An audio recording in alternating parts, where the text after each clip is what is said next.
Salut, c'est Rémi, j'espère que vous allez bien. On se retrouve dans cette vidéo aujourd'hui pour parler des banques d'images libres de droit. Alors qu'est-ce que c'est? Et je vais vous expliquer les banques d'images libres de droit que j'utilise moi-même, à titre professionnel et même personnel quand j'ai différentes choses à faire. Qu'est-ce qu'une banque d'images libres de droit? Alors une banque d'images libres de droit, c'est tout simplement un site internet, une plateforme en ligne qui permet d'avoir accès gratuitement et de manière tout à fait légale à des images, des vidéos, il peut même y avoir des pictos, tout ce que vous voulez, qui sont totalement libres de droit, c'est-à-dire libres d'accès. Vous pouvez en faire tout ce que vous voulez, c'est-à-dire que vous pouvez les ajouter sur votre site internet, vous pouvez les partager, vous pouvez également les revendre, vous pouvez en faire tout ce que vous voulez. Donc vous en avez plusieurs sortes, vous en avez des gratuites et vous en avez des payantes. Je vais vous en recommander 3 gratuites et je vais vous donner un petit bonus à la fin. La première, c'est Pixabay.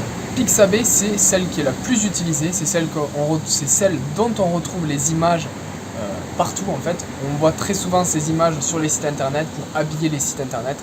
Donc je vous recommande Pixabay. Petite particularité, le moteur de recherche de Pixabay est en français, donc vous pouvez faire des recherches en français. Il y a une partie vidéo, il y a une partie picto sur Pixabay. La partie picto à la rigueur, mais sinon le reste, je trouve pas ça exceptionnel.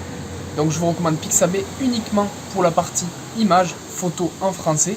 Et vous pouvez utiliser le moteur de recherche en français en tapant des mots en français, des mots-clés en français. Ensuite, vous avez Unsplash. Unsplash, c'est une nouvelle banque d'images libre de droit et totalement gratuite, encore une fois, que j'utilise très souvent pour mes clients, pour les différents business que je monte, pour créer des sites internet et pour habiller les sites internet. Donc c'est des images qui sont très sympas. Par contre, petite particularité, le moteur de recherche est en anglais, donc il n'y a pas encore de français. Il faudra faire des recherches en anglais. Ensuite, le dernier que je vous recommande, c'est Burst.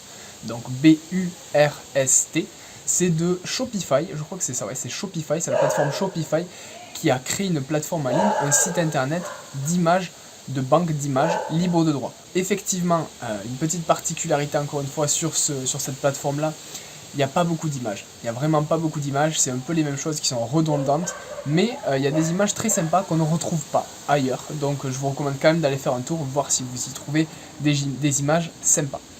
Pour tout ce qui est donc le petit bonus, avant de vous parler des banques d'images peut-être gratuites, à voir si ça vous intéresse. Le petit bonus c'est quoi? Le petit bonus c'est tout simplement Flaticon. Flaticon, notez-le vous, c'est très intéressant parce que ça va être une plateforme qui va être totalement gratuite et libre de droit. Alors attention, libre de droit, mais il va falloir quand même créditer l'auteur, c'est-à-dire que vous pouvez utiliser ces pictos. Par contre, je ne suis pas sûr que vous ayez le droit de les revendre, vous avez juste le droit de les utiliser sur votre site internet. C'est des pictos que j'utilise moi-même sur mes sites internet et sur les sites internet de mes clients. Je mets ces pictos là et ensuite je vais créditer les auteurs des pictos comme me le recommande Flaticon. Donc vous le notez, vous allez pouvoir choisir des pictos. Le moteur de recherche est en anglais, pardon. Donc attention à ça, encore une fois, une petite particularité.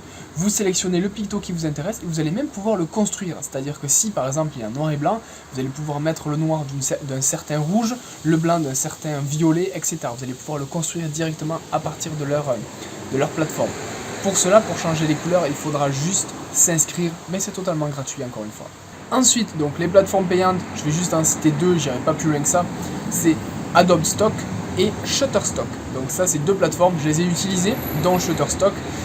Effectivement il y a des images très professionnelles, on retrouve beaucoup de choses, c'est vraiment très sympa. Donc je vous recommande quand même d'aller voir, peut-être qu'il y aura des choses qui vous intéressent, peut-être que vous partirez sur des images payantes. Au début je vous conseille de ne pas forcément partir sur des images payantes, partez sur des images gratuites.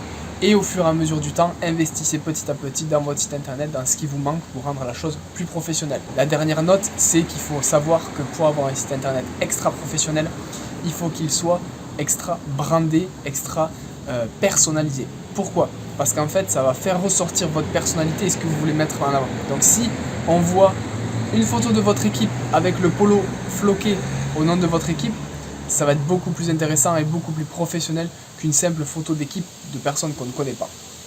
Ça, c'était la petite particularité. Dites-moi dans les commentaires si vous utilisez d'autres images, d'autres banques d'images libres de droit. Si oui, lesquelles? Mettez-les-moi dans les commentaires, comme ça pourra aider un nombre de personnes important. Si vous voulez aller plus loin qu'une simple vidéo ou qu'un simple article de blog à ce sujet sur les banques d'images libres de droit, n'hésitez pas à aller dans la description de cette vidéo.